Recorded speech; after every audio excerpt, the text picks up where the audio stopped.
અંગ્રેજીમાં ઘણા શબ્દો એવા છે કે જેમાં આપણને તકલીફ પડે, જોવામાં તમને એક સરખા લાગે, હકીકતે અલગ અલગ છે, લખવામાં એનો ઉચ્ચાર અને અર્થ પણ જુદો જુદો થતો હોય. એ સંદર્ભે આજે આપણે મેં અને મેં શીખવાનું છે. મેનો અર્થ થાય કે ની અંદર, બરાબર, સ્થાનવાચક અવયવ છે, જગ્યા બતાવે.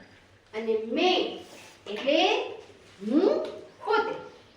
ઉદાહરણ તરીકે કહું કે મેં અધ્યાપિકા હું.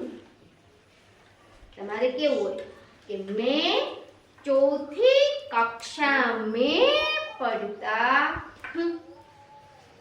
तो मैं અને મેં બે શબ્દ આવ્યા. જ્યારે મેં બોલીએ ત્યારે શબ્દ છે એ સહેજ લંબાય, અને મેં તો એને લંબાવવાનું નથી.